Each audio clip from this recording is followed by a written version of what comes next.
Le bruit d'une énorme explosion après l'autre a retenti dans la région occupée de Donetsk en juillet.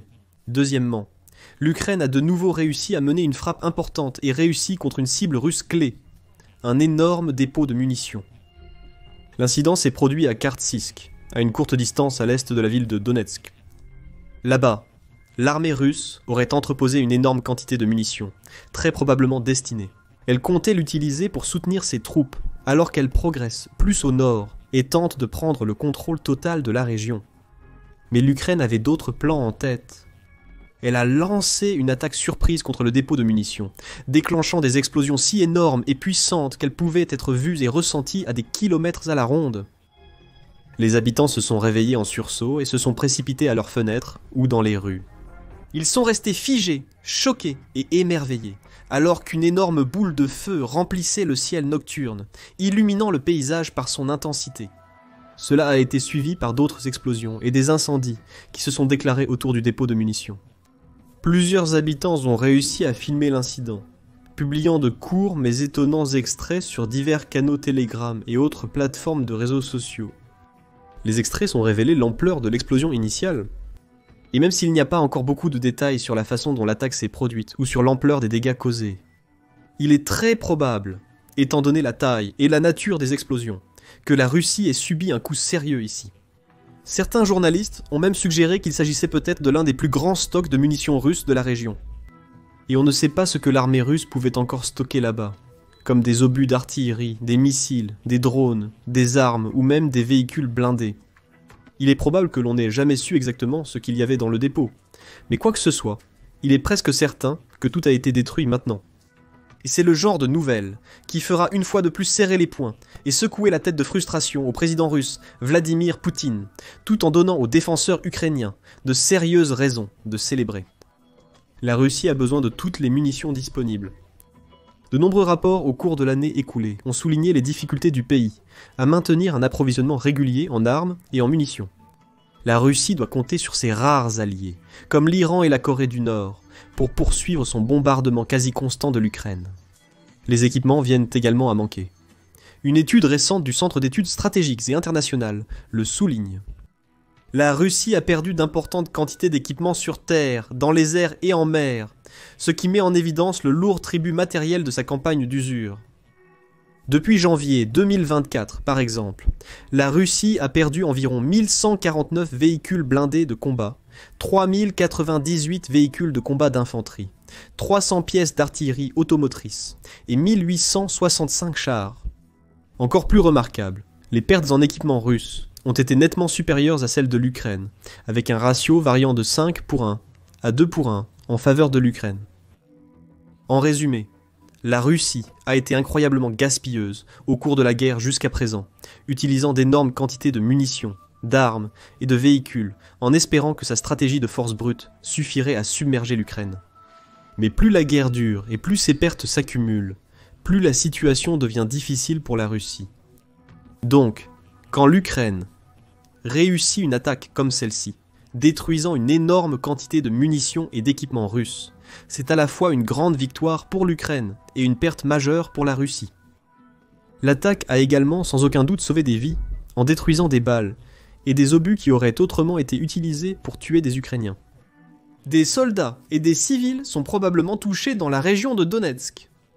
De plus, cela devrait rendre encore plus difficile pour la Russie de gagner du terrain dans la région, car elle devra désormais acheminer des fournitures depuis d'autres zones vers Donetsk, pour remplacer les munitions perdues, ce qui pourrait potentiellement donner un peu plus de répit aux défenseurs ukrainiens dans cette zone. Mais ce n'était pas la seule frappe ukrainienne réussie pour débuter le mois de juillet. La chaîne d'information Telegram Astra a également signalé une frappe sur l'usine militaire Koupol dans la République d'Oudmourtie, en Russie. L'usine est située en plein cœur du territoire russe, dans Movolga, à des centaines de kilomètres à l'est de Moscou, et à environ 800 km des lignes de front. Pourtant, malgré une telle distance, 2 drones ukrainiens ont tout de même réussi à endommager l'usine. L'un d'eux aurait traversé les fenêtres d'un atelier, et le second aurait frappé le toit d'une autre partie de l'usine, provoquant des explosions, des incendies, et l'effondrement d'une grande partie du toit de l'usine. Des images satellites révélant l'ampleur des dégâts ont été publiées, et un post Telegram d'Astra a détaillé les causes de l'incident. 4 ateliers de production de drones ont été endommagés à l'usine Ijveskupol après l'attaque d'hier. Le travail à l'usine a été suspendu, selon les sources d'Astra dans les services d'urgence de la région. À la suite de l'attaque d'hier par 2 drones Ali Zakupol à Ijevsk, le bâtiment du site numéro 1, où sont produits les drones, a été endommagé. Un drone est entré par la fenêtre de l'atelier 106. Le second a touché le toit de l'atelier 110 et a explosé. Un incendie s'est déclaré. En conséquence, le toit du bâtiment s'est effondré sur une superficie de 1300 mètres carrés. La frappe a endommagé les ateliers, où ils effectuent des travaux de métallurgie, de soudure sur des microcircuits, et où sont fabriqués les drones finlandais. Le site de production est responsable du développement et de la fabrication de microcircuits pour les drones militaires. Ils y travaillent 24/24 en 3 équipes selon Astra. Après l'attaque, la production a été suspendue. Aujourd'hui, il n'est pas secret que les drones jouent un rôle énorme dans la stratégie militaire moderne de la Russie en Ukraine.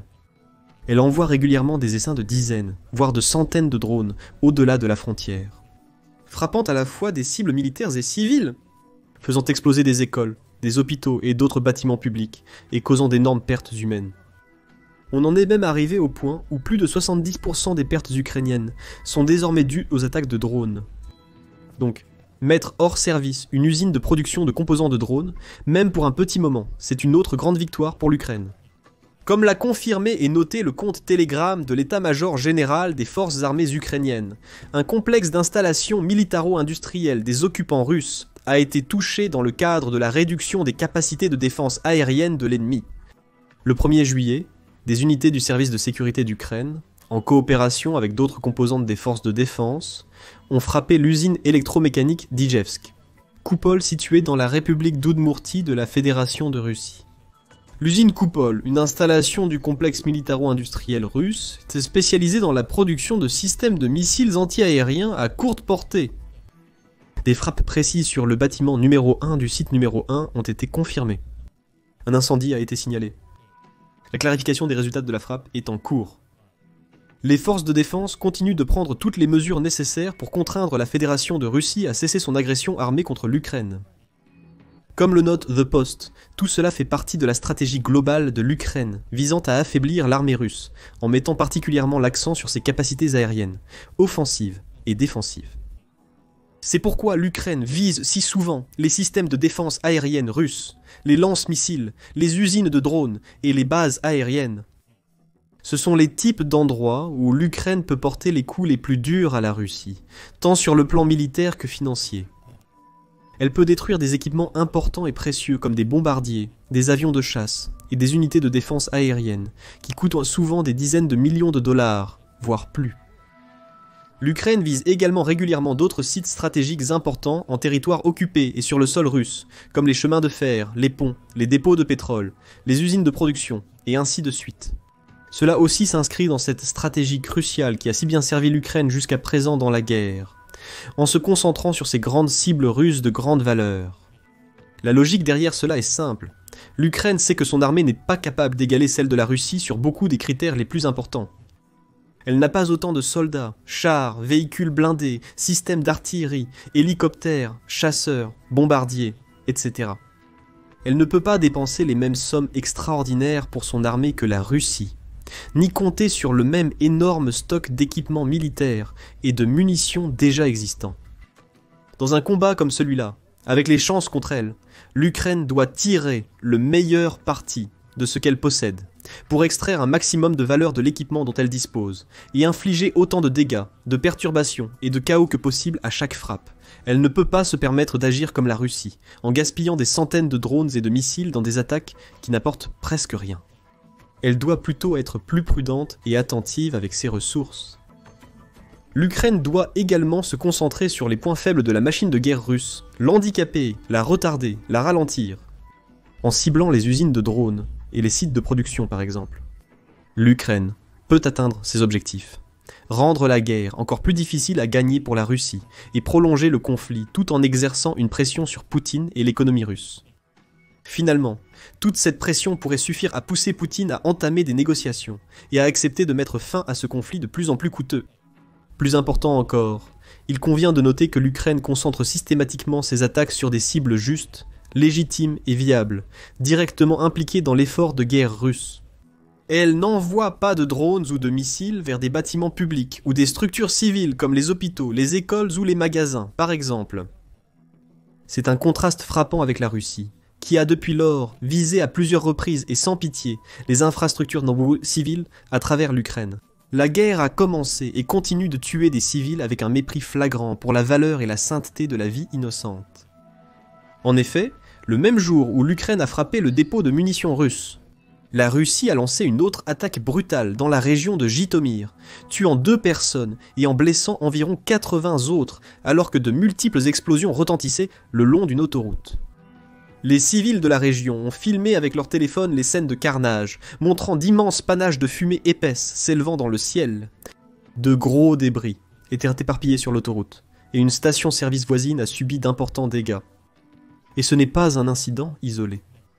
La Russie tire régulièrement des bombes, des missiles et des drones sur des civils, apparemment sans se soucier des conséquences. Combien d'hommes, de femmes et d'enfants se retrouvent sur le chemin de son assaut? En effet, un rapport récent du Bureau des droits de l'homme de l'Organisation des Nations Unies révèle que la Russie tue des civils plus fréquemment maintenant qu'aux précédentes étapes de la guerre. Avec une augmentation de 37% des victimes civiles entre le 1er décembre 2024 et le 31 mai 2025, par rapport à la même période de l'année précédente. Pendant cette période, 968 civils auraient été tués et 4807 blessés, principalement sur le territoire contrôlé par l'Ukraine. Daniel Bell, chef de la mission de surveillance des droits de l'homme de l'Organisation des Nations Unies en Ukraine, a résumé les conclusions. La guerre en Ukraine, qui en est à maintenant à sa 4e année, devient de plus en plus meurtrière pour les civils. Nos conclusions suggèrent un échec à distinguer les cibles civiles des cibles militaires, voire une décision délibérée de ne pas le faire. Le rapport Grim-Audit a également détaillé de nombreuses violations graves du droit international humanitaire, citant des allégations selon lesquelles la Russie aurait exécuté au moins 35 prisonniers de guerre ukrainiens, tout en soumettant ces prisonniers de guerre à de terribles tortures, violences et conditions de détention inhumaines. Comme l'a expliqué Bell, il ne s'agit pas d'incidents isolés. Ils mettent en évidence des schémas bien documentés de torture généralisée et systématique, qui exigent une responsabilité urgente. Pourtant, une preuve encore plus accablante de la méchanceté s'abjecte de la Russie. Le rapport de l'Organisation des Nations Unies a également révélé que le pays recrute de force des enfants des territoires ukrainiens, occupés pour mener des missions de sabotage au nom de l'armée russe. Certains de ces enfants sont morts, en exécutant les ordres russes, dit Bell. Utiliser des enfants pour commettre des actes de sabotage ou de violence exploite leur vulnérabilité et met leur vie en danger. C'est une violation flagrante de leurs droits, et une infraction au droit international. Tout cela ne fait que démontrer le contraste frappant entre la manière dont la Russie et l'Ukraine ont abordé et géré leur campagne militaire pendant la guerre. Jusqu'à présent, l'Ukraine n'a pas été parfaite. Elle a également causé des pertes civiles lors de certaines de ses attaques, mais elle n'est pas tombée dans les mêmes abîmes de laideur que la Russie. Elle ne cible pas les infrastructures civiles comme les hôpitaux, les écoles, et ne tue pas de familles innocentes ou de voyageurs se rendant au travail en train. Elle ne recrute pas non plus d'enfants pour l'aider dans ses opérations, et ne menace pas les migrants d'emprisonnement ou d'expulsion. Sauf s'ils combattent en première ligne, comme la Russie l'aurait fait selon certains rapports. Non, malgré les lourdes difficultés auxquelles elle fait face et la quantité de souffrances que le pays a dû endurer jusqu'à présent. L'Ukraine continue de se défendre, non seulement avec résilience, mais aussi avec noblesse, tentant de mener une guerre juste dans des conditions injustes. Même si son adversaire suit une stratégie complètement différente, utilisant toutes les tactiques possibles, peu importe à quel point elles sont immorales ou illégales. Et l'Ukraine fait un travail vraiment impressionnant, alors que des rapports continuent d'émerger sur des frappes réussies comme celle-ci à Karsk. En effet, il y a seulement quelques jours, le 30 juin, les forces ukrainiennes ont célébré une victoire similaire après avoir frappé un poste de commandement russe, également dans l'oblast de Donetsk. C'était tard dans la soirée du 30 juin lorsque des explosions ont retenti dans la zone occupée par les Russes à Donetsk. Les habitants locaux ont été réveillés par les images et les sons des incendies qui faisaient rage. Les premiers rapports suggéraient que Storm Shadow, des missiles fournis à l'Ukraine par la France et le Royaume-Uni, pourraient avoir été utilisés lors de l'attaque, qui visait le poste de commandement de la 8e armée combinée de la Russie. Le lendemain, L'état-major officiel des forces armées ukrainiennes a publié un message sur Telegram détaillant ce qui s'était passé. Le 30 juin, les forces de défense de l'Ukraine ont frappé avec succès le poste de commandement de la 8e armée combinée de la Russie dans le territoire temporairement occupé de l'oblast de Donetsk. À l'heure actuelle, les pertes ennemies sont en cours de clarification. Cette frappe de haute précision complique considérablement la capacité de l'ennemi à planifier et à mener des opérations dans les directions de Pokrovsk et Terezk. Les forces de défense de l'Ukraine continueront leurs efforts systématiques pour démanteler les systèmes de commandement et de contrôle des forces armées de l'État agresseur. L'Ukraine poursuivra son combat jusqu'au retrait de toutes les troupes russes du territoire souverain de notre État, et jusqu'au rétablissement d'une paix juste et durable. D'autres informations suivront.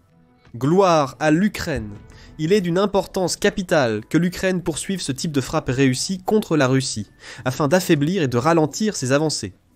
Surtout maintenant, à un moment où il y a tant de pression sur la Russie et sur Poutine en particulier en raison des nombreuses crises du pays. La Russie a déjà subi plus d'1 million de pertes dans la guerre jusqu'à présent. Elle manque d'équipement et peut-être plus important encore pour Poutine. L'économie russe s'effondre, selon des responsables financiers de premier plan, comme la directrice de la Banque centrale et le ministre du Développement économique, qui ont averti d'une récession imminente. Dans la foulée, Poutine a été contraint d'ajuster sa stratégie, annonçant que la Russie devra réduire ses dépenses militaires en 2026, afin de faire face aux défis auxquels son économie est actuellement confrontée. Poutine semble également vouloir intensifier ses offensives dans des zones clés le long des lignes de front, comme à Donetsk, avec des plans pour avancer dans la région voisine de Dnipropetrovsk. Comme l'ont récemment rapporté les forces de défense du sud de l'Ukraine sur Telegram, l'ennemi n'abandonne pas ses intentions d'entrer dans la région de Dnipropetrovsk.